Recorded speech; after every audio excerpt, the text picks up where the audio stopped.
किसी दिन किसी कार्य में मन ना लगेगो।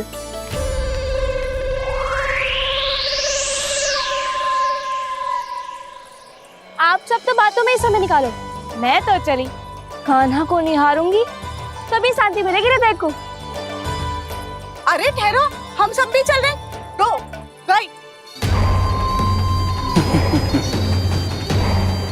इस गोपी का रूप धारण करके मैं भी निहारता हूं इसके कान्हा को। कान्हा कहाँ गया?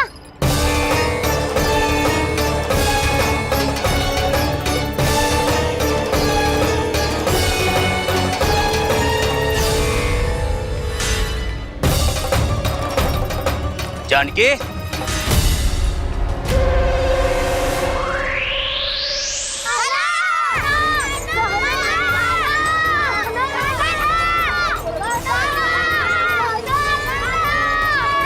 वो देखो कान्हा, पहाड़ी के ऊपर।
ये तो कान्हा की मुरली की धुन है।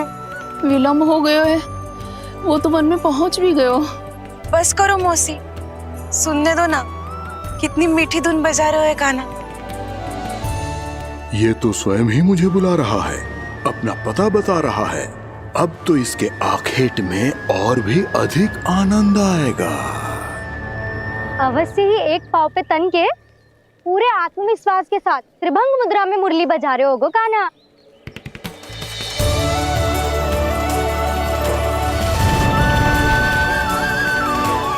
हाय, कितना सुरीला बजाता है।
अवश्य ही एक पाव पे तन के पूरे आत्मविश्वास के साथ त्रिभंग मुद्रा में मुरली बजा रहे होगो कान्हा।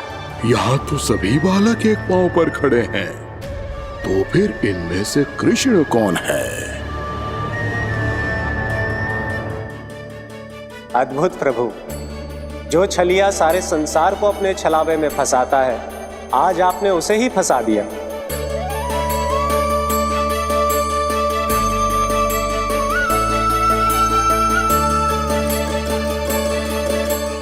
इन सब में से कौन है महाराज कंस का शत्रु, विष्णु का अवतार? कैसे पहचानूं मैं उस कृष्ण को? प्रभु की धुन है ही इतनी मीठी, इतनी कर्णप्रिय कि असुर तो क्या, सारी सृष्टि ही यहां आकर थम जाए।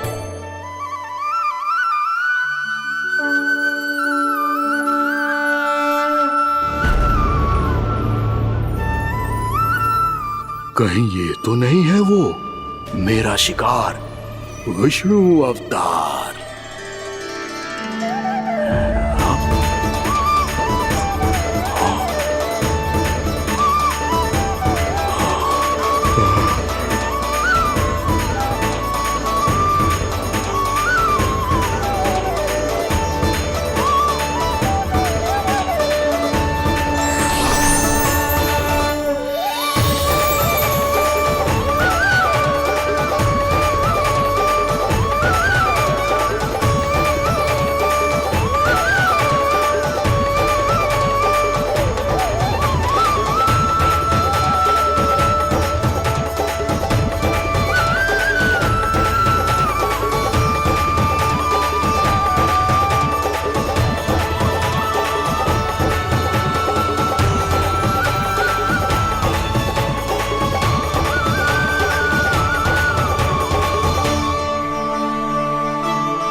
या तो आपके चरण का चिन्ह बन गया है प्रभु। अपने भक्तों के हित के लिए मेरी बस एक ही इच्छा है, ऐसी चिन्ह मेरे हर भक्त के हृदय पर हो। आपके पद चिन्ह तो सदैव से ही आपके भक्तों के हृदय पर छपे हुए हैं प्रभु, पर इस पहाड़ी ने भी अब इसे अपने मन में बसा लिया है। तो युगों युगों तक इस पहाड़ी को चरण पहाड़ी के नाम से जाना जाएगा। तो युगों युगों तक इस पहाड़ी को चरण पहाड़ी के नाम से जाना जाएगा। तो युगों युगों तक इस पहाड़ी को चरण पहाड़ी के नाम से जाना जाएगा।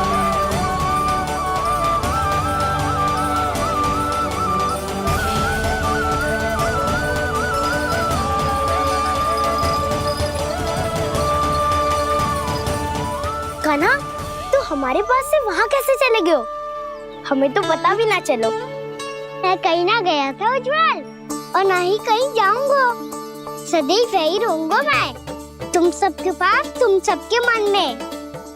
भले ही कोई असुर मुझे तुम सबसे दूर ले जाने का कितना भी प्रयास क्यों ना कर ले।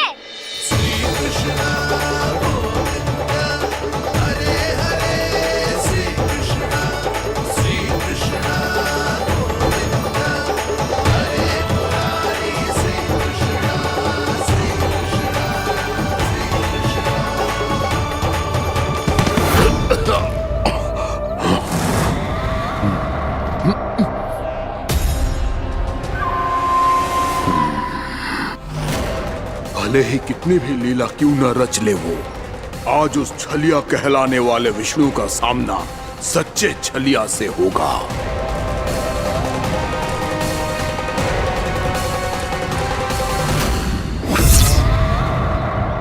कान्हा, तू कहाँ भटक गया हो तो? नहीं सखा, मैं तो भटके हुए को मार्ग दिखा रहा था। फिर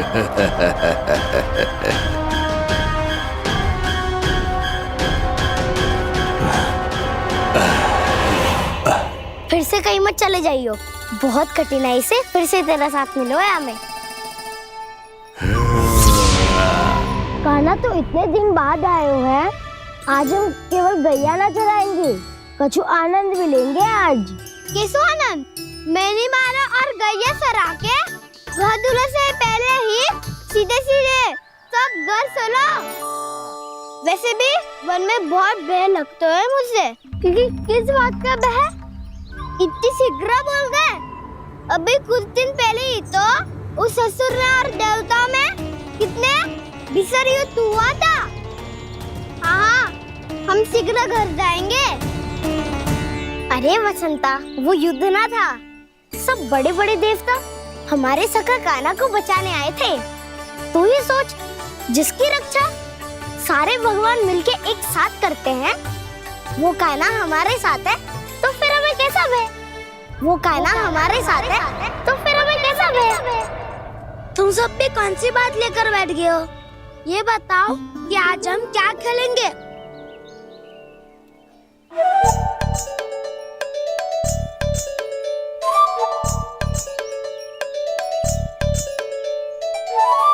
चोर प्रहरी खेले? चोर प्रहरी? हाँ, इसमें एक जन प्रहरी बनते हैं और शेष बनते हैं सब चोर। और चोर का कार्य होगा भागना और छुपना, और प्रहरी का कार्य होगा चोर को पकड़ लेना। अरे वाह कान्हा, क्या खेल बताए हो है। इसमें तो बहुत आनंद आएगा। ये खेल भले ही तुम सब खेलोगे बालकों, पर आनंद तो मैं ही लूंगा।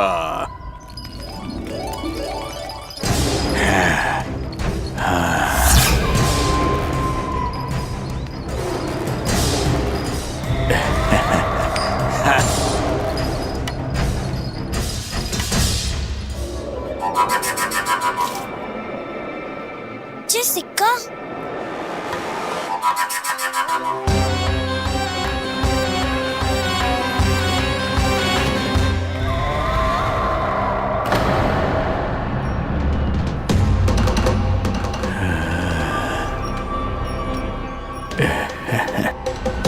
कौन हो तुम? छलिया, मायावी छलिया।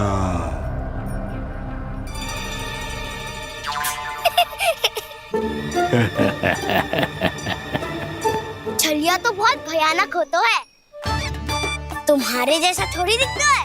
हाँ। मुझे मूर्ख समझते हो तुम? 100 छलियाएं देखे हैं मैंने, हाँ। पर मैं उनसे ना घबराता हूँ, उनको मुझसे भय लगता है। हाँ? सच? और नहीं तो क्या, मैं हूँ इतना अनोखा, इतना वीर।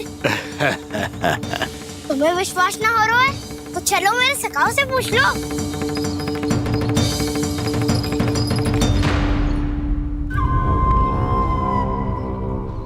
वहाँ क्या देख रहे हो?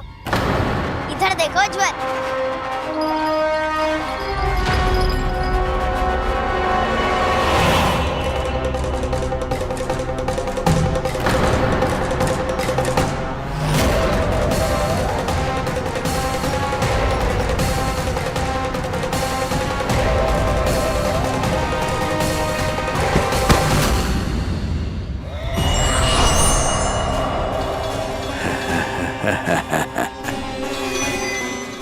सौ छलिए देखे हैं इसने।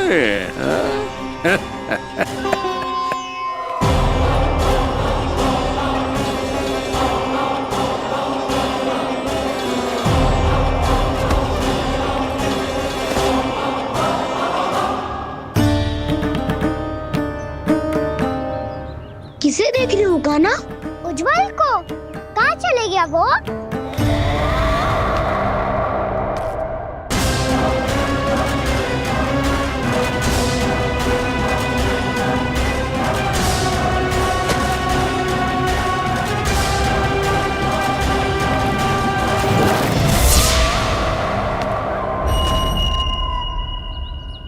चिंता मत करो कान्हा, उज्जवल यहीं का ही होगा, आ जाएगा। क्या हो गया खाना? तूने कही थी ना कि हम चोर प्रहरी खेलेंगे, तो खेल क्यों ना रहो? तुम्हारी प्रतीक्षा कर रहे थे। वैसे तुम कहाँ रह गए थे?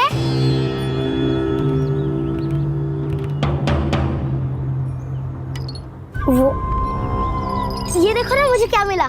सिक्का।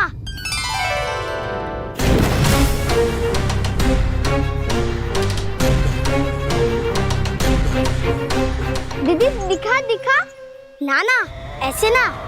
जे सिक्का मैं उछालूंगा और जिसके हाथ में आया वो बनेगा प्रहरी और अन्य सब चोर। शिकार है। यदि मैं प्रहरी बन गया तो बहुत सरलता से इस कृष्ण को पकड़कर गुफा में ले जाऊंगा और वहीं इसकी हत्या कर दूंगा। इसे इसके ही यंत्र में फंसाना होगा मुझे।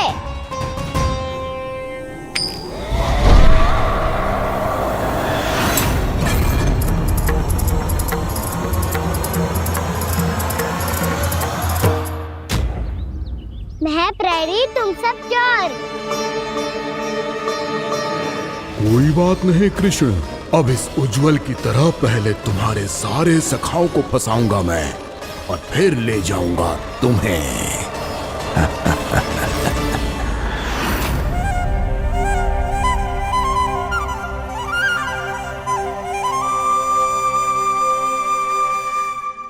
चलो खेल आरंभ करें। काना, तो हमें पकड़ना। आंखें बंद कर काना।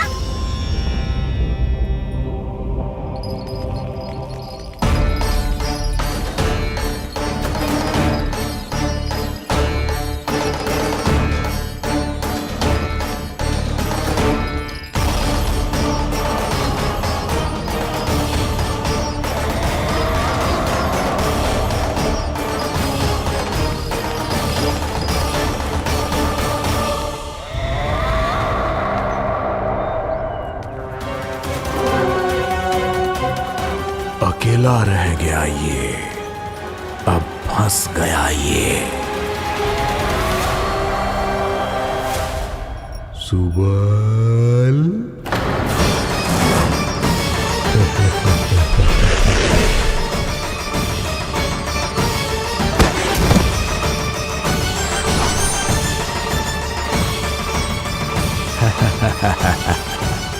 इन सब का तो मुझे पता नहीं, परंतु मुझे बड़ा आनंद आ रहा है इस खेल में।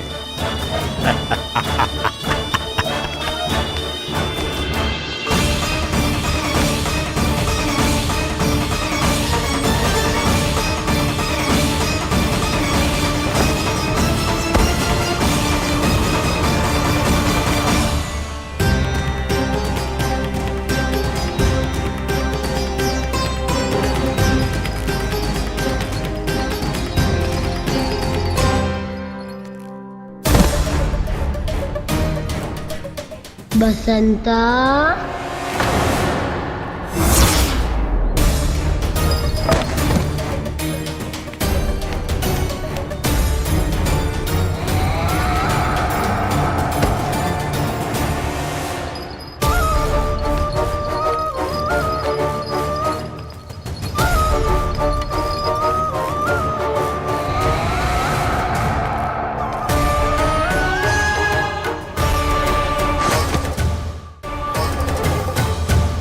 ये तो एक एक करके सभी बालकों को अपना शिकार बनाता जा रहा है।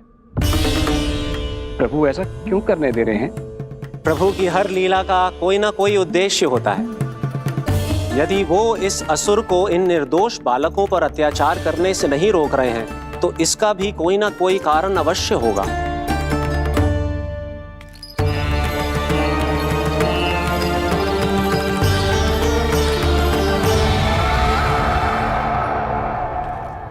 श्री दामा।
अब केवल 2 ही बालक शेष बचे हैं। दोनों को पकड़कर ये खेल ही समाप्त कर दूंगा।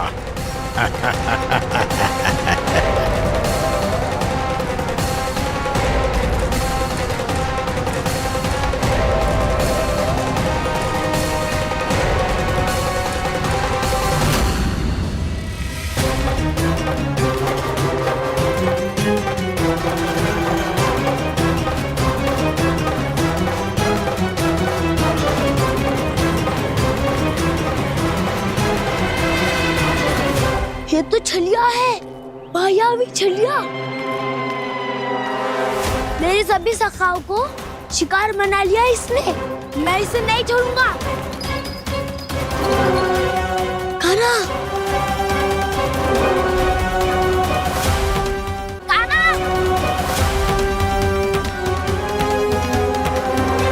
कान्हा, कान्हा।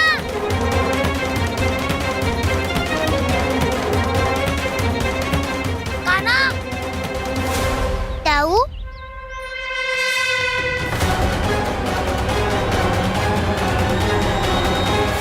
छलिया हो तुमने मेरे सखाओं का अपहरण किया है। मैं छलिया ना हूँ ना, मैं तो आपका छोटा भाई हूँ, आपका कान्हा। मैंने सब कुछ अपनी आंखों से देखा है। बस तुम छलिया ही हो, रूप बदल बदल कर मेरे सखाओं का अपहरण कर रहे हो। ये क्या कह रहे हो दाऊ? आप ही मुझे नहीं पहचानोगे तो कौन पहचानेगा? कान्हा, ये नहीं, मैं हूँ वास्तविक बलराम, तुम्हारा दाऊ।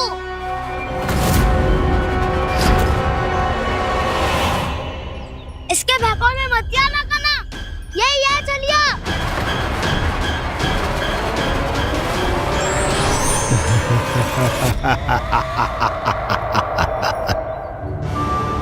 बुद्धिमान बालक, केवल तुमने ही पहली बार में माना है कि मैं ही वास्तविक छलिया हूँ।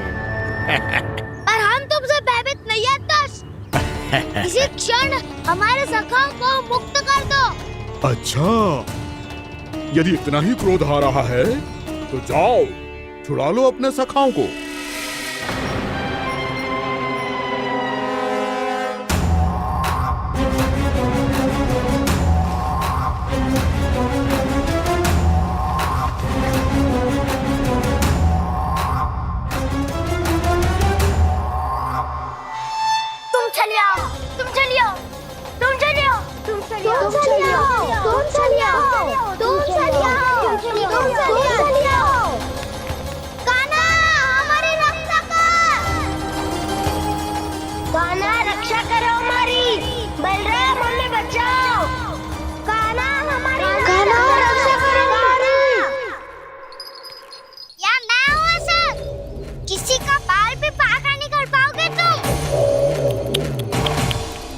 बालक, पर मैंने तो पहले ही तुम्हारे सखाओं को उस कंदरा में पहुंचा दिया है।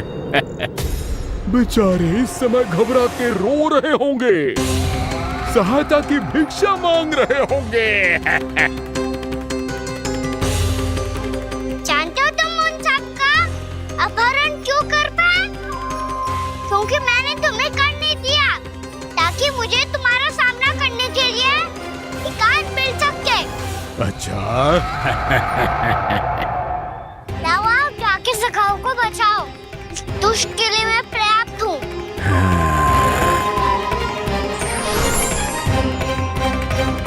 कान्हा, पीछे मुड़ के मत देखना कान्हा।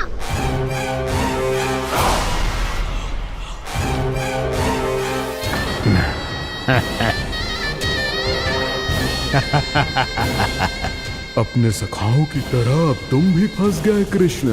अच्छी कलाकारी कर लेते हो मेरा सर। किसे सिखाया ऐसा स्वांग करना? स्वांग नहीं, माया है ये विद्या मैंने अपने पिताश्री से सीखी है। माया के महान आचार्य मायासुर। तो तुम मायासुर के पुत्र हो, पर जिसके सामने ना माया जाल बुनने का प्रयास कर रहे हो, ये माया के स्वामी है।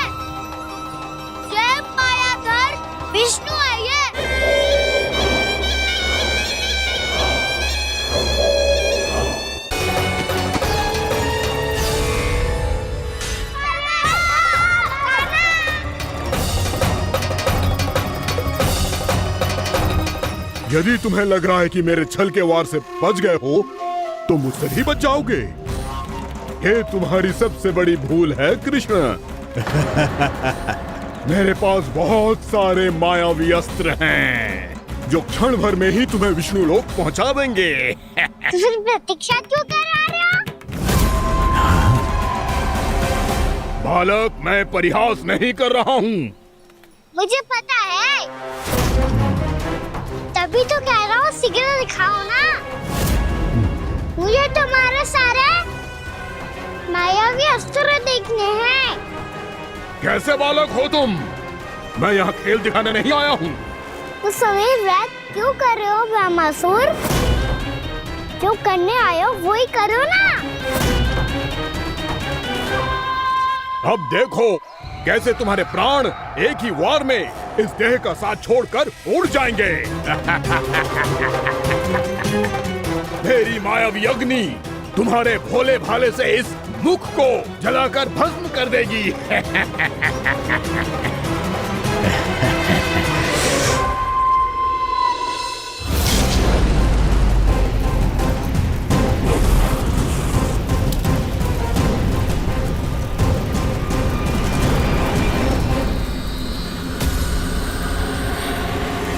सही कह रही हो ब्रह्मासुर। भोला भाला तो दिखता हूँ मैं, भैया भी यही कहती है।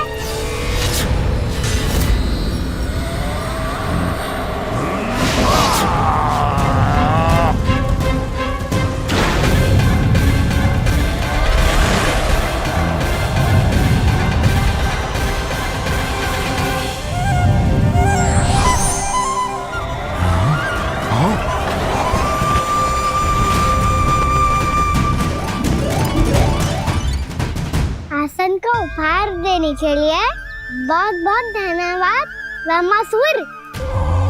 बहुत समय से खड़े खड़े थक गया था मैं।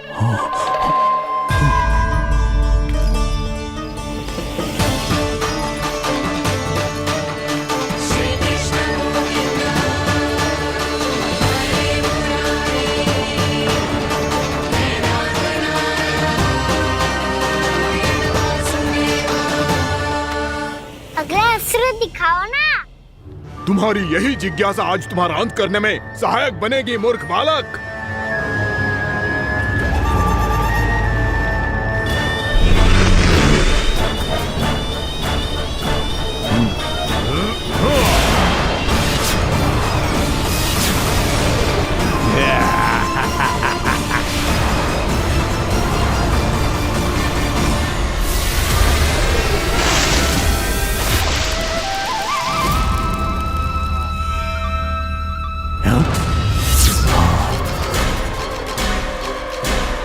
अच्छा, पर प्रक्षालन करना चाहती थे तो पहले क्यों नहीं बताया? मुस्कुराना बंद करो। तुम्हारी ये हंसी मुझे कांटों की तरह चुभ रही है। पर मैया तो कहती है कि मेरी मुस्कुराहट फूलों की तरह है।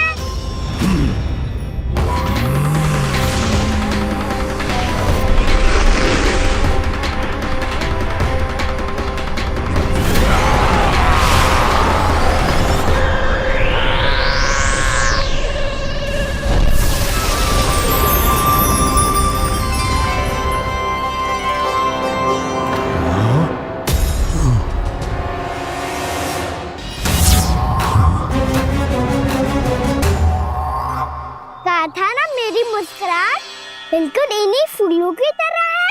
और तुम कर क्या रहे हो मास्टर? कभी आसन दे रहे हो, कभी पद प्रक्षालन कर रहे हो और अब फूल भी चढ़ा दिए। तुम मुझ पे वार करने आए हो कि पूजा करने? तुम्हारी पूजा तो मैं अब ऐसी करूंगा कि तुम मृत्यु के बाद भी मुझे भूल नहीं पाओगे बालक।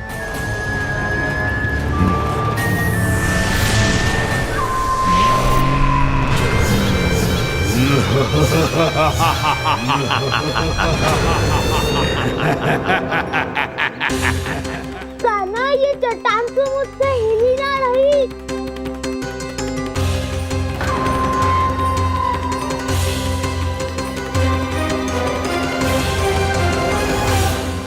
अभी कंदरा के अंदर कुछ क्षणों में ही प्राण वायु समाप्त हो जाएंगे। तुम्हारे सारे सखा एक एक कर अपने प्राण त्याग देंगे और तुम्हारा वध करूंगा मैं।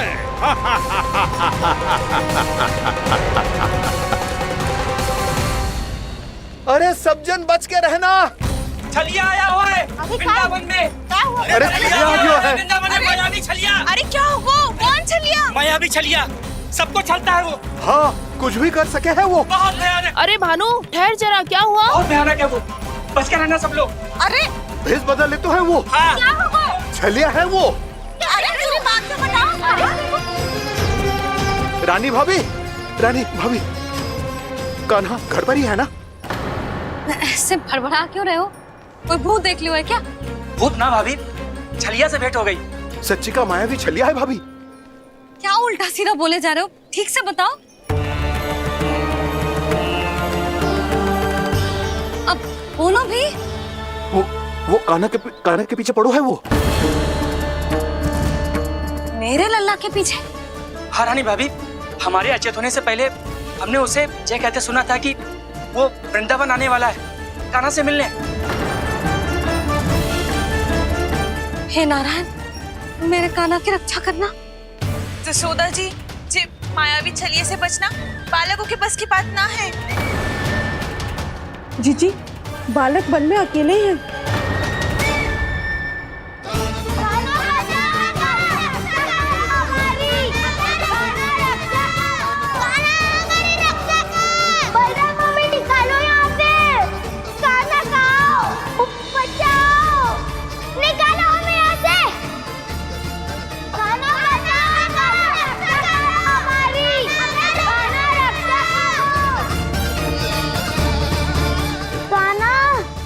चट्टान तो मुझसे हिली ना रही। यदि मैं माया का स्वामी हूँ तो आप भी बल के स्वामी हो। ताऊ, अपनी क्षमता, अपना सामर्थ्य स्मरण करो।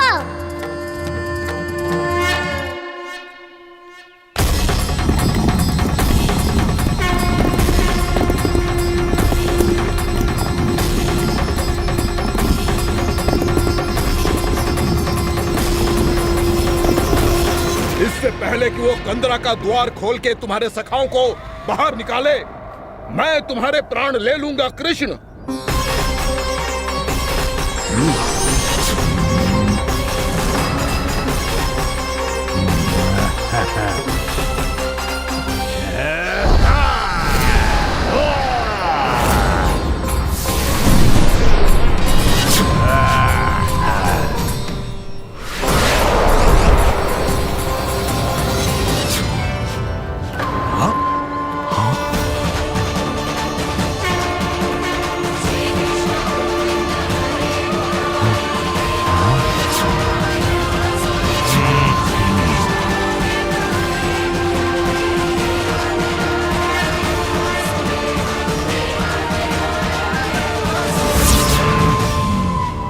कितनी पूजा करोगे ब्रह्मासुर?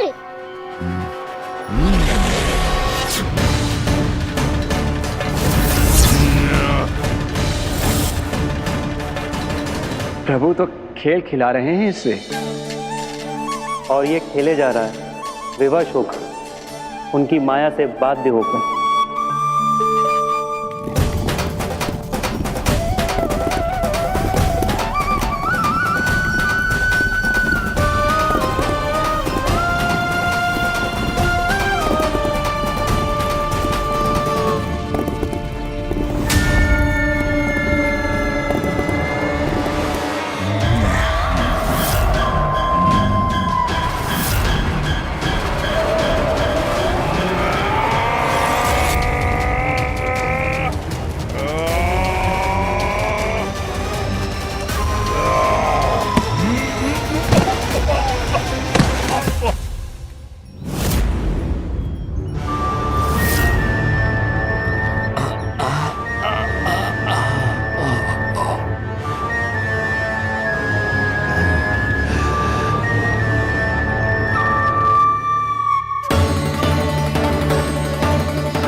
जो प्रभु के सामने माया करने आया था वो स्वयं को ही माया में उलझा हुआ पा रहा है। नारायण नारायण। लो अब तो तुमने दंडवत प्रणाम भी कर लिया, माया भी कथा भी उपहार में दे दी। तुम चाहते क्या हो वामासुर? मेरी शरण में आना है क्या?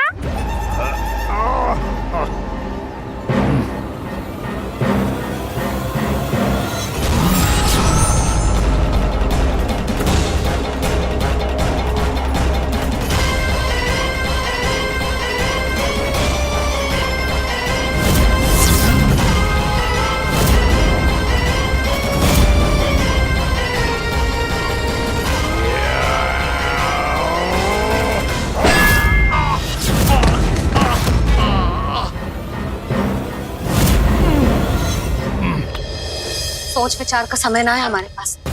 अपने बालकों की रक्षा के लिए इसी क्षण में निकलना होगा। और वो छलिया किसी का भी रूप धारण कर सकते हो। सुलक्षणा तेरा, शांति तेरा या मेरा, किसी का भी रूप धारण करके हमें भ्रमित कर सकते हो। इसीलिए हमें सतर्क रहना होगा। समझ आई? चलो।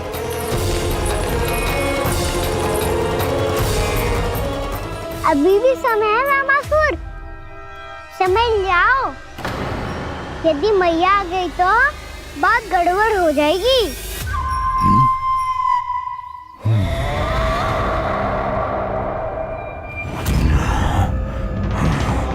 मुझसे झूठ का कोई लाभ नहीं होगा। वामासुर, स्मरण करो तुम कौन हो? मायासुर का पुत्र हूँ मैं, अपने स्वामी महाराज कंस का सेवक हूँ, और तुम्हारा हूँ मैं काल।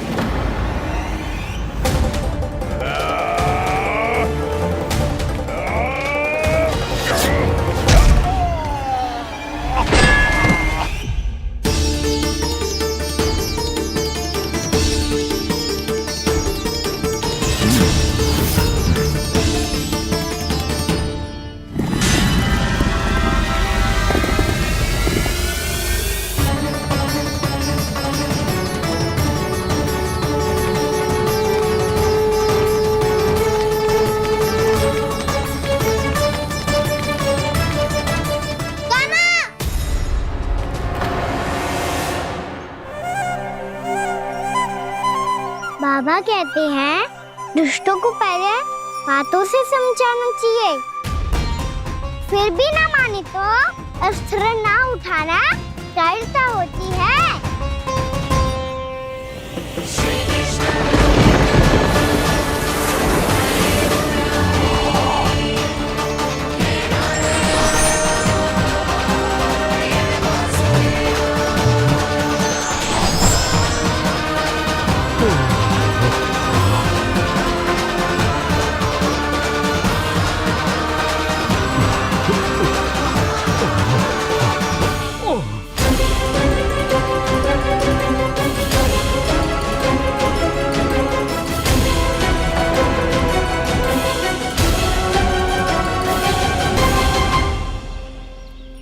पता था मुझे, अपने बाबा के स्वरूप को हानि नहीं पहुंचाओगे। सही कही तुमने। पिता की छवि ही पिता के समान भी आनंदीय होती है। वामासुर, वामासुर। ये मैं अपने वास्तविक रूप में कैसे आ गया?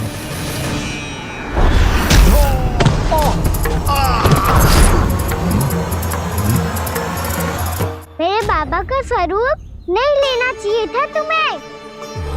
मैया ने सिखाया है भूल को क्षमा किया जा सकता है, पर जानबूझ के किए गए अपराध के लिए दंड ही एकमात्र विकल्प होता है। ये बार बार अपनी मैया का नाम ले रहा है। यदि मैं वो स्वरूप लूं तो अपनी मैया पर वार नहीं कर पाएगा ये।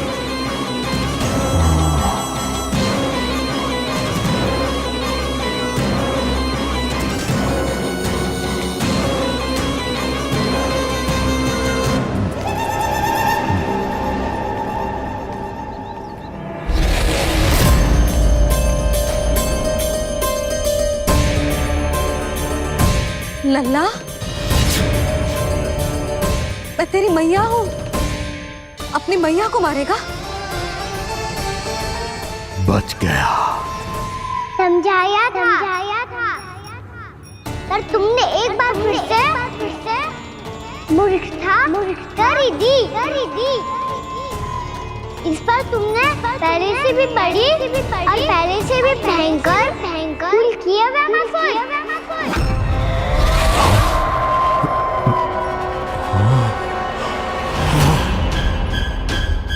ये क्या हो रहा है मुझे?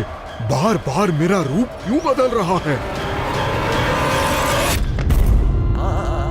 ममता को समझे बिना अधिक समय तक मैया का स्वरूप धारण करके नहीं रख पाओगे वैमासुर।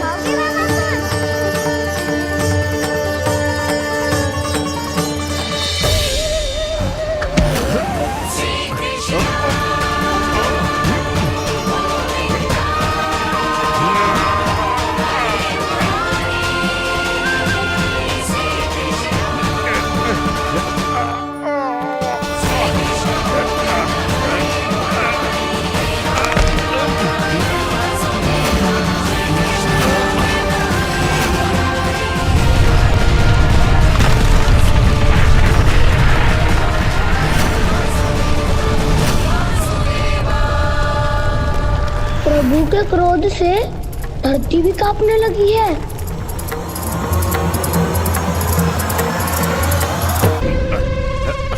पुत्र को मारने के उद्देश्य से एक माँ का रूप लिया तुमने। ये ममता का और मेरी मैया का घोर अपमान है वैमासुर।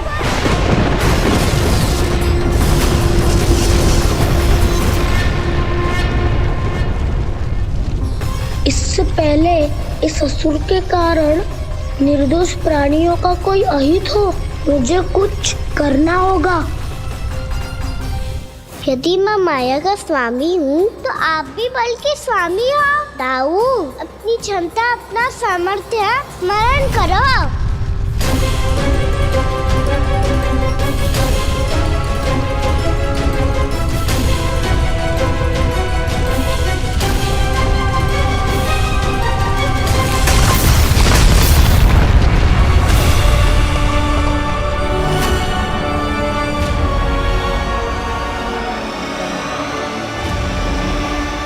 अद्भुत बलदाऊ, अद्भुत।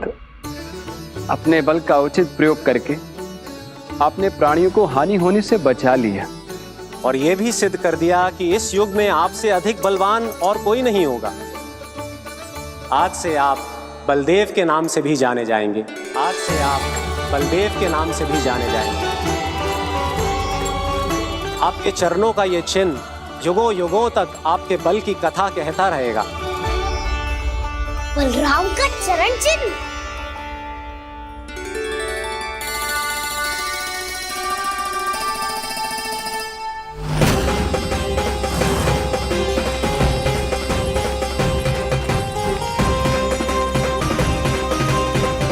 मेरी माया से आज तक कोई नहीं बच पाया है। एक बार मुझे छोड़कर देखो, फिर पता चलेगा कि मैं हूँ कौन।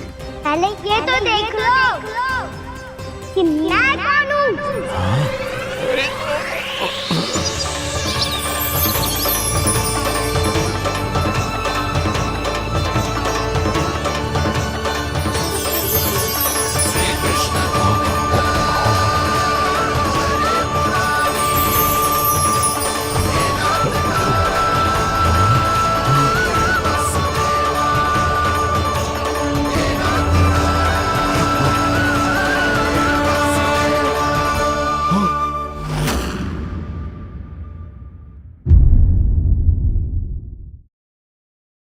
राजा भीमरथ, आपने ईश्वर की प्राप्ति के लिए सब कुछ छोड़ दिया, पर अपना अभिमान नहीं छोड़ पाए।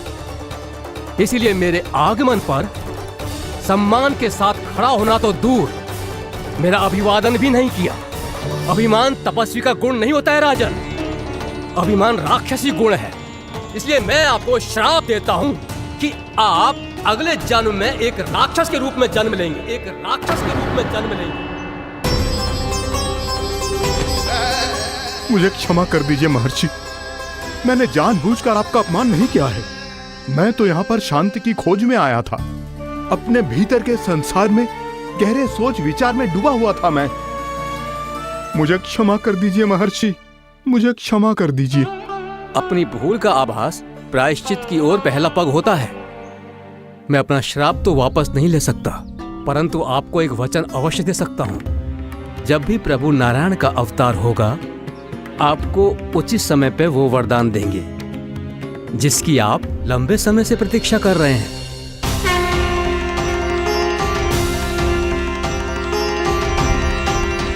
प्रभु, आपने मेरी आंखें खोल दी। अब मुझे पता चल गया है कि आप कौन हैं और मैं कौन हूं। इसलिए आप मुझ पर कृपा करके अपने चरणों में स्थान दे दीजिए। मुझे वो शांति प्रदान कीजिए जिसकी खोज में मैं वर्षों से भटक रहा हूँ। शांति तो मोक्ष में ही है, इसीलिए मैं तुम्हें मोक्ष का वरदान देता हूँ।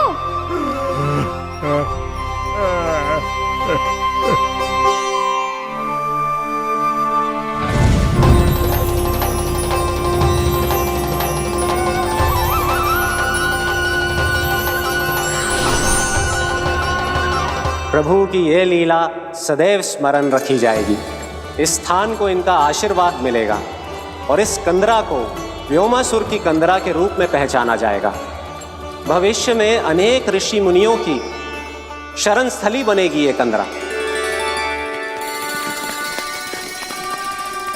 दीदी, ये कोई साधारण बालक ना है। ऐसा चमत्कार कोई साधारण बालक थोड़ी ना कर सकते हो। तुम सत्य कह रहे थे बलराम। कान्हा सच्ची में भगवान ही है, तभी तो सब देवता इसे बसाने और इसकी ओर से युद्ध करने आते हैं। तुम सब ऐसे आंखें फाड़ के क्यों देख रहे हो मुझे?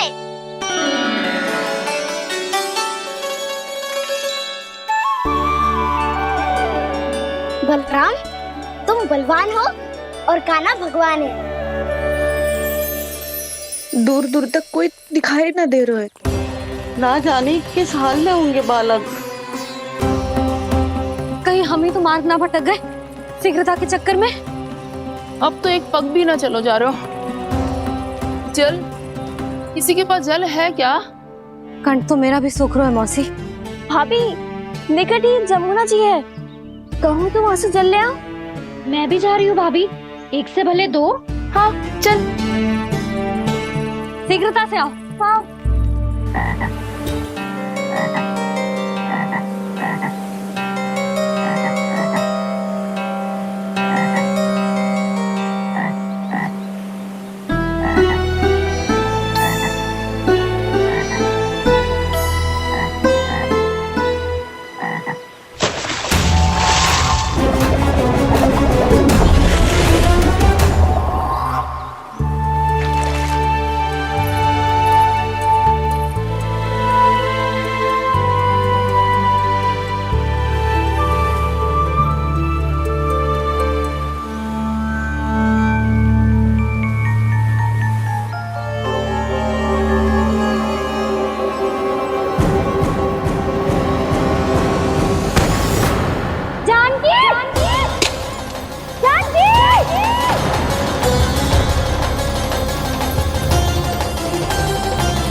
जानकी, जानकी,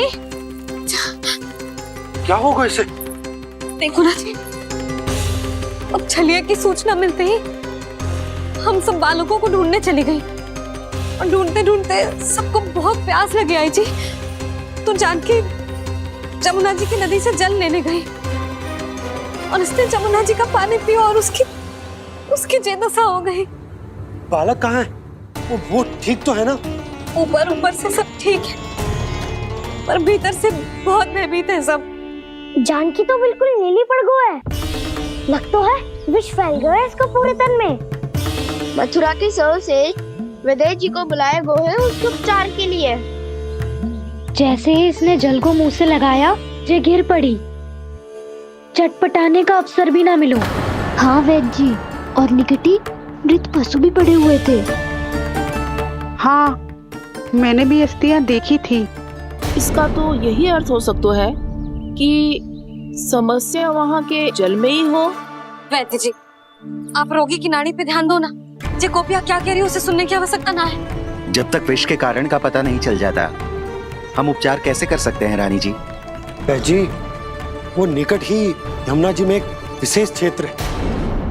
ये सब उसी के जल की बात कर रही है। तब तो ऐसा भी हो सकता है कि किसी विषैले सर्प के काटने का प्रभाव हो। पर सर्प के काटने का चिन्ह ना है उसके तन पे। सर्प जब काटता है तब उसके दांत के चिन्ह बन जाते हैं। मुझे पता है, बड़े बड़े सर्प को काटते हुए देखो है मैंने। एक दिन अब बस कर उज्जवल, ये बड़ी बड़ी हाँकने का समय ना है। पर यदि सर्प ने ना काटो है, फिर जानकी की ये दशा किसने की? अवश्य किसी राक्षस ने की होगी। नाना, कोई विषैला पशु भी तो हो सकता है। यह अवश्य किसी माँ विषैले सर्प के विष से हुआ है। सर्प ने भले ना काटा हो, लेकिन यह अवश्य ही किसी महाविषैले सर्प के विष के कारण हुआ है। कालिया नाग। कालिया नाग?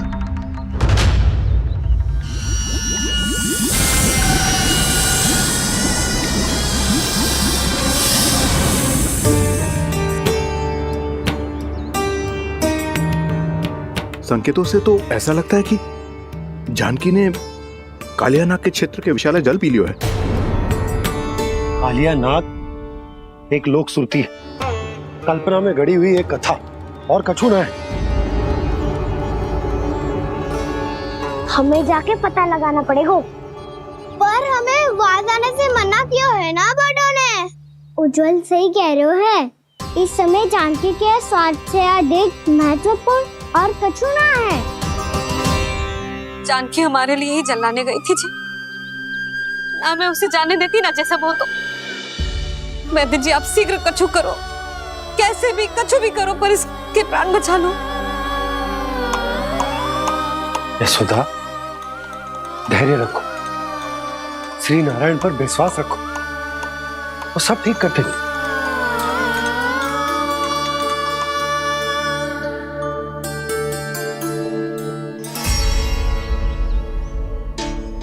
विष की काट की मेरे पास जितनी जड़ी बूटी थी, मैंने सब अर्क बना के पिला दी, पर इसकी दशा में अभी तक कोई सुधार नहीं दिख रहा है।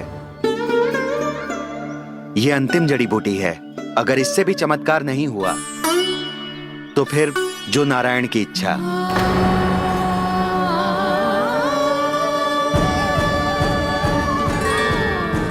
पर कोई तो उपाय होगा जानकी को बचाने का। कान्हा, यदि तुझे किसी औषधि के बारे में पता है, हमें बता दे, हम जाके ले आएंगे।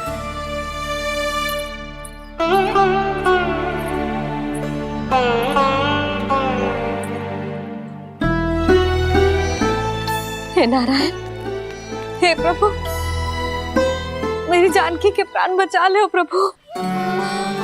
या तो मैं अपने आप को कभी क्षमा न कर पाऊंगी। ये सारी मेरे ही कारण बनाई थी। उसकी रक्षा करो प्रभु, मेरी पुकार सुनो। कान्हा, तूने हमें बकासुर से बचाया था ना? और बकासुर से भी तो, और छलवे से भी तो तूने ही बचाया था ना हमें। क्या ऐसा कोई उपाय ना है जानकी को बचाने का? धन्वंतरी,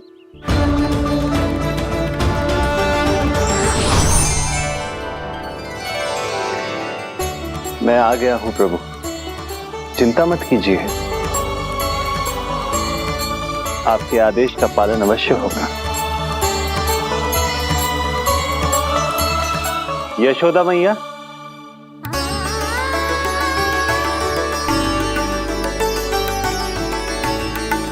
मैया आपको कोई पुकार रहा है।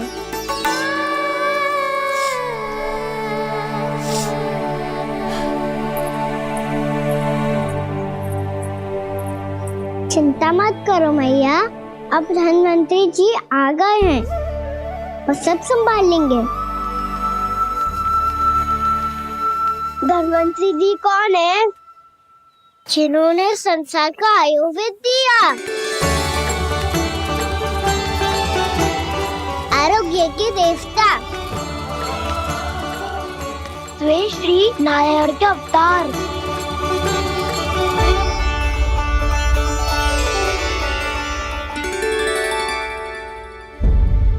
मुझे पता चला है कि आपको वेद की आवश्यकता है। हाँ हाँ, भीतर आइए। आइए आइए बैठे जी। जी रहे। मथुरा का सर्वश्रेष्ठ वैद्य अर्थात मैं यहाँ आ चुका हूँ और रोगी को जितनी औषधि की आवश्यकता थी सब दे चुका हूँ। निश्चित रूप से आपने विष की काट के लिए बहुत ही उत्तम अर्क तैयार किया है। इसीलिए किसी और वैद्य की आवश्यकता नहीं है। किंतु आप अकेले कितना कुछ करेंगे वैद्यराज? मुझे अपना सहायक ही बना लीजिए। पर जो करना था मैं पहले ही कर चुका हूँ। हाँ, वो तो आप कर चुके हैं। बस रोगी के तन से विष निकालना शेष है ना वैद्यराज? हाँ हाँ, बस वही शेष है। इनके रक्त को विष रहित करने में मैं आपकी सहायता करूंगा। पहले ये संजीवनी मानी जाने वाली इन लाल फूलों की बूटी को भी घिसना है ना?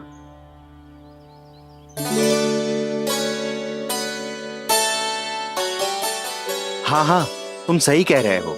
इसे अच्छे से घिसो।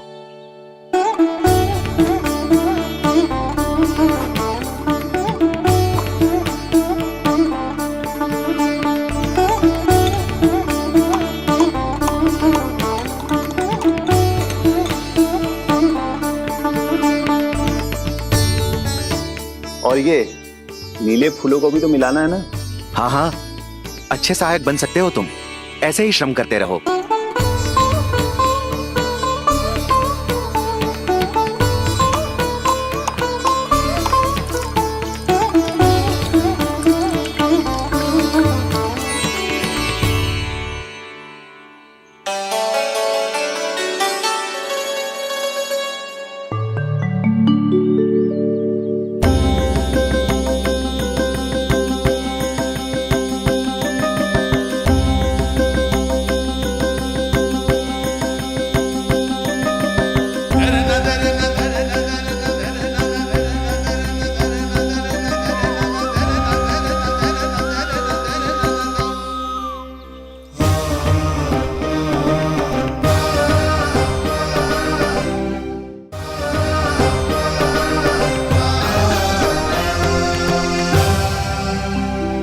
जानकी स्वस्थ तो हो जाएगी ना धन्वंतरी जी? धन्वंतरी? प्रभु, अब मैं क्या करूं? आपने तो स्वयं ही मेरी पहचान उजागर कर दी। जी क्या करो कान्हा? आप सब ऐसे क्यों देख रहे हो? भैया कहती है ना, सभी वैद्य धन्वंतरी जी का ही रूप होते हैं। वाह कृष्णा, चतुर तो हो तुम। वैसे वास्तविक धन्वंतरी मैं हूँ। मेरा अर्थ है वास्तविक वैद्य मैं हूँ। ये तो मेरा सहायक है। मुझे पूरा विश्वास है बिल्कुल ठीक हो जाएगी। वैसे ही थोड़े ना मुझे मथुरा का सर्वश्रेष्ठ वैद्य कहते हैं लोग।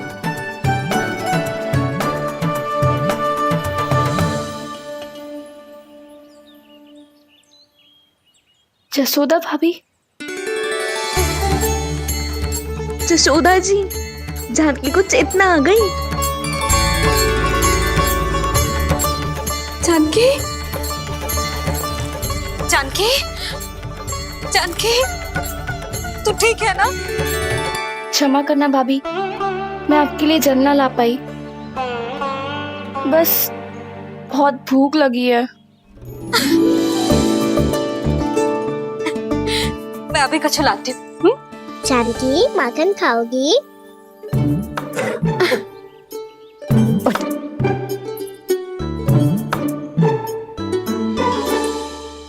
आजा, तू ही खिला दे लल्ला।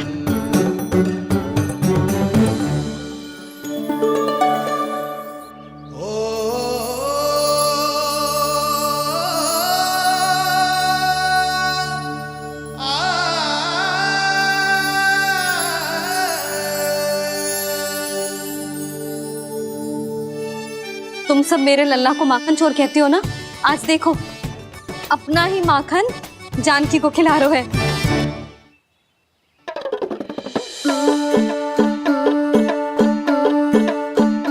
थोड़ा और विश्राम कर लो। सदैव तुम हम सबकी सेवा करती हो, आज मैं तुम्हारी सेवा करूंगा। जानकी की जिज्ञासा तब हुई जब जय यशोदा काकी की सेवा कर रही थी, और अब देखो स्वयं भगवान ही इसकी सेवा कर रहे हैं। जानते हो इससे क्या सिद्ध होता है? जो भी यशोदा मैया की पूजा करेगा, अर्थात अपने माता पिता की सेवा करेगा, उनके साथ सम्मान से व्यवहार करेगा, ईश्वर स्वयं उसका ध्यान रखेंगे। कभी धन्वंतरी के रूप में तो कभी स्वयं कान्हा के रूप में। भक्त और भगवान का देखो कैसा ये अनुराग, स्वयं करे सेवा प्रभु, अद्भुत गोपी का भाग्य। प्रभु इन सब पृथ्वीवासियों से कितना घुल मिल गए हैं। ना तो ये प्रभु को भगवान मानते हैं और ना ही प्रभु अपने आप को इनसे सर्वश्रेष्ठ समझते हैं।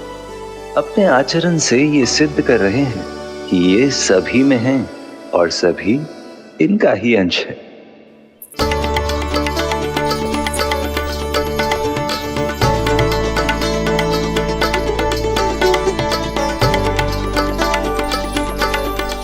प्रभु,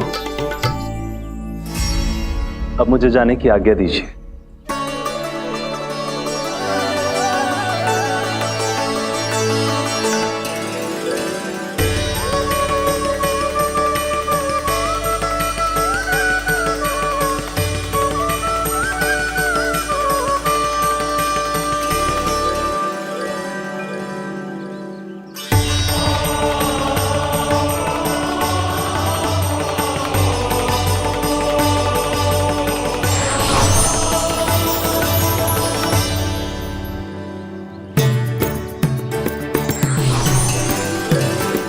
कान्हा ने तो सच्ची में धन्वंतरी जी को बुला लिया था।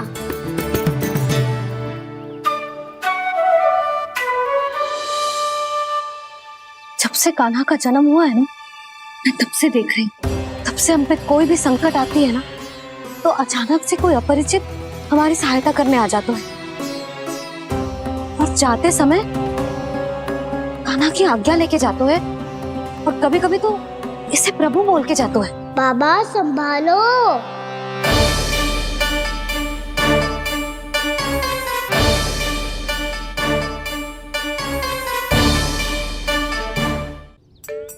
और कोई बात ना है?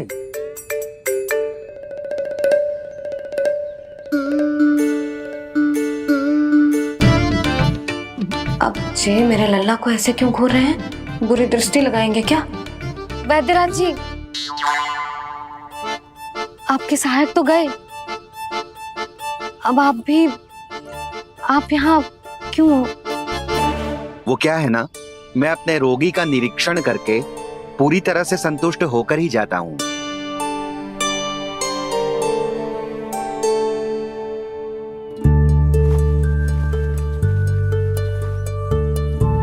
हाँ, संकेत तो अच्छे हैं, कल सुबह तक बिल्कुल ठीक हो जाएगी। धन्यवाद वैद्य जी।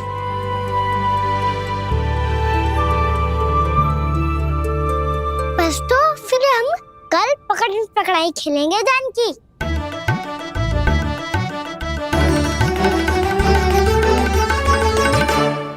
भानु, बंसी, जाकर उस क्षेत्र के चारों ओर बाढ़ बनवा दो और वहां सूचना पट्ट भी लगा देना, ताकि जानकी के साथ जो हुआ है वो किसी और के साथ ना हो। शीघ्र जाओ। जी ठीक है।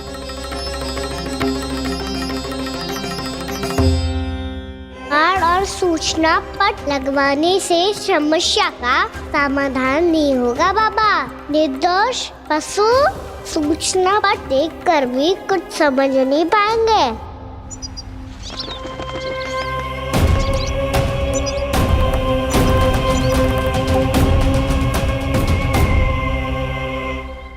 तो तुम्हारे कहने का अर्थ यह है कि व्योमासुर मारा जा चुका है और वो बालक अब भी जीवित है। हाँ महाराज, मैंने गोप बालकों को कहते सुना था कि कृष्ण ने छलिया को मोक्ष दे दिया है, पर वृंदावन सुरक्षित नहीं है महाराज। वो एक बहुत बड़ी समस्या से जूझ रहे हैं। कैसी समस्या? गांव के निकट क्षेत्र में किसी विषैले सर्प का निवास है। उसके विष का प्रभाव इतना भयानक है महाराज, जैसे विष ना हो, स्वयं हलाहल हो। मेरी कोई भी औषधि रोगी का उपचार नहीं कर पा रही थी। निकट के क्षेत्र में कहां है वो सर्प? गोप मानते हैं कि वो सर्प गांव के निकट यमुना नदी के जल में रहता है। मुझे तो लगता है महाराज, ये कालिया नाग की कथा कोई किंवदंती या लोक श्रुति नहीं, एक सच्चाई है, एक विशैली सच्चाई।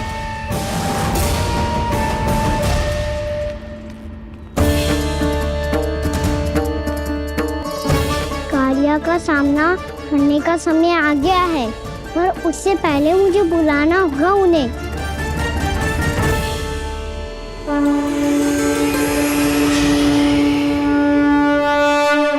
संसार के दारुण भय का नाश करने वाले, सभी कष्टों का हरण करने वाले, विश्व का समस्त ऐश्वर्य प्रदान करने वाले, कमल जैसे लोचन, मुख और चरणों वाले आजानुभुज श्री राम को मैं बार बार नमस्कार करता हूँ। आपदामपहर्तारं दातारं सर्व संपदा लोकाभिरामं श्री रामं भूयो भूयो नमाम्यहम्। कागभूसोंडी कागभूसोंडी कागभूसोंडी। प्रभु क्षमा करें, मुझे जाना होगा।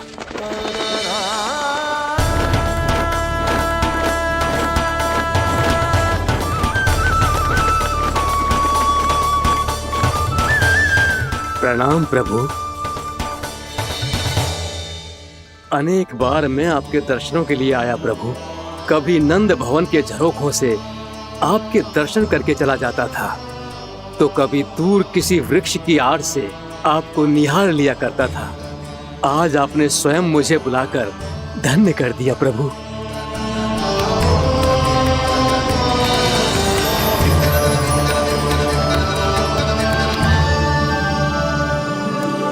मैंने आपको यहाँ एक विशेष कारण से बुलाया है। आपके श्राप से इस कालिया नाग को मुक्त करने का समय आ गया है। ये तो बहुत ही उत्तम समाचार है प्रभु। इतने वर्ष बीत गए, मुझे आज भी स्मरण है वो दिन जब मैंने उन्हें श्राप दिया था। अपने क्रोध पर नियंत्रण खोकर बहुत बड़ी भूल कर दी थी मैंने प्रभु। बीती हुई घटनाओं पर दुखी होके कोई लाभ नहीं है। हमें भविष्य की ओर देखना होगा।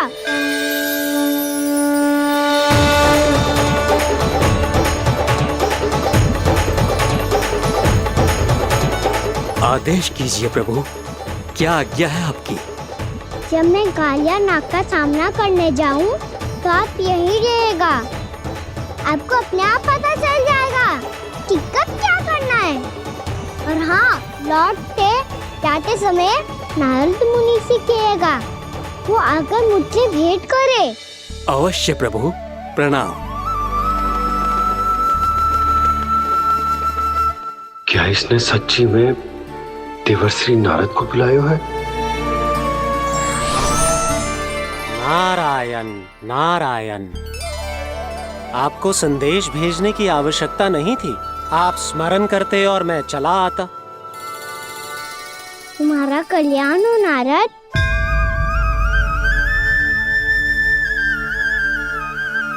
मैंने तुम्हें एक विशेष कार्य के लिए बुलाया है।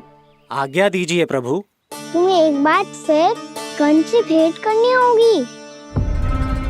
विचार कीजिए महाराज, क्या आप बिना किसी शंका के कह सकते हैं कि कौन सी पंखुड़ी पहली है और कौन सी 8वीं? उस दुष्ट से भेंट करना स्वयं कीचड़ में उतरने के समान है प्रभु। कमल पुष्प प्राप्त करना हो तो कीचड़ में उतरना पड़ता है नारद। आपका आदेश तो मैं स्वप्न में भी नहीं टाल सकता प्रभु। कंस कालियानाग के बारे में जान गया है, पर वो उसका सामना करने का साहस नहीं कर पाएगा। मैं आतुर हूँ प्राप्ति, मूर्ख नहीं। मेरी बुद्धि फिर नहीं गई है। मैं स्वयं उस कालिया जैसे महाविषैले सर्प के सामने खड़ा हो जाऊं और अपने ही काल को आमंत्रित कर लूं। तो फिर अपने लाभ के लिए उसका प्रयोग करने का कोई और उपाय सोचिए स्वामी। कुछ ऐसा कीजिए कि यमुना नदी का पूरा जल विषैला हो जाए और वृंदावन वासी उसका उपयोग करे और आपका काल कहलाने वाला वो बालक स्वयं काल के गाल में चला जाए। उत्तम उत्तम सुझाव है प्राप्ति। अब मुझे उस कालिया तक पहुंचने का मार्ग ढूंढना होगा, उसको विवश करने का कोई उपाय ढूंढना होगा, क्योंकि व्यक्तिगत रूप से उससे भेंट करना असंभव है। असंभव। आप सही कह रहे हैं प्रभु। कंस में उतना सामर्थ्य नहीं कि वो कालिया नाग का सामना स्वयं कर सके। वैसे तो कालिया गरुड़ देव का भी सम्मान नहीं करता, तो फिर वो कंस का सम्मान क्यों करेगा भला? नहीं करेगा, पर कंस तुम्हारा सम्मान अवश्य करेगा नारद। तुम्हारी बातें भी सुनेगा और मानेगा भी। ये मेरी योजना का बहुत ही महत्वपूर्ण भाग है। तुम कंस के पास जाओ और कहो कि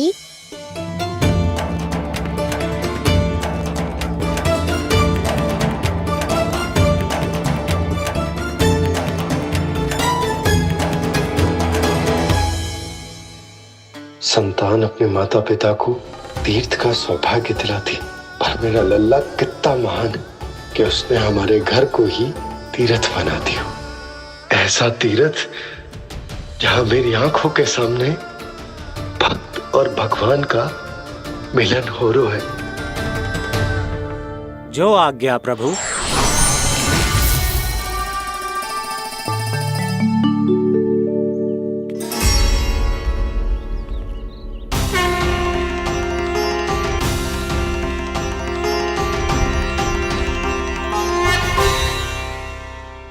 बाबा, कान्हा, ये सब क्या चल रहा है? पहले काग भुसुंडी जी और फिर जे नारद जी। क्या योजना बना रहे हो तुम? कान्हा, बताना लल्ला, क्या सोच रहे तू? कान्हा देख, अगर तुझे अपने बाबा को ना बताना हो ना, अपने भक्त को बता दे। क्या सोच रहे हो लल्ला? क्या करने वाले हो आप?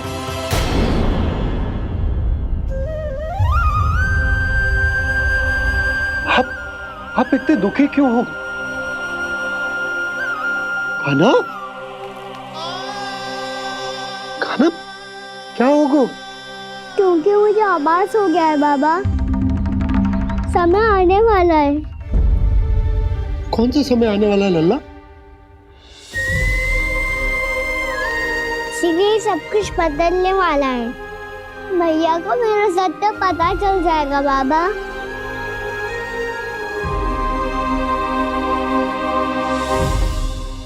पर लल्ला, इसका काग भुसुंडी और कालिया नाग से क्या संबंध है?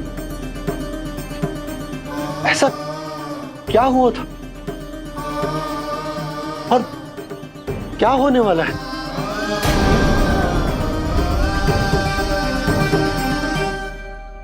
जो होने वाला है बाबा, उसका संबंध उससे है जो सैकड़ों वर्ष पहले हुआ था।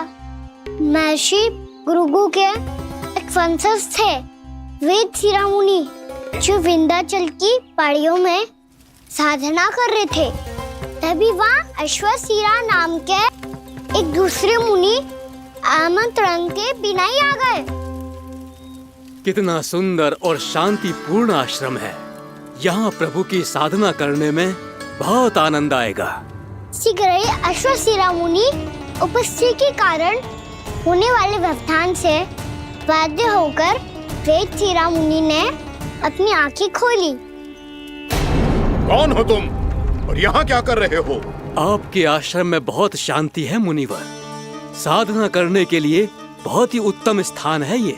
मैं चाहता हूँ कि मैं भी यहाँ। आप यहाँ साधना करना चाहते हैं, लेकिन इतना भी नहीं जानते कि किसी के आश्रम में प्रवेश करने से पहले उसकी आज्ञा लेनी चाहिए। आप ये भी नहीं जानते कि यदि कोई यज्ञ कर रहा हो तो बिना अनुमति के वहाँ प्रवेश करने से उसकी यज्ञ साधना भंग हो सकती है। आप क्या साधना करेंगे मुनि? आप तो साधना के योग्य ही नहीं हैं। इतना अपमान! एक मुनि के मुख से इतने कड़वे शब्द शोभा नहीं देते। मैं तुम्हें श्राप देता हूँ, जितनी विषैली तुम्हारी जिह्वा है उतने ही विषैले सर्प बन जाओ तुम। और ऐसा सर्प जो सांस भी ले तो निकट का वातावरण दूषित हो जाए। तुम्हारे इस दुस्साहस के लिए मैं तुम्हें श्राप देता हूँ कि तुम अभी इसी क्षण कौवा बन जाओ, और ऐसा कौवा जो कांव कांव करके अनर्गल प्रलाप करता रहे।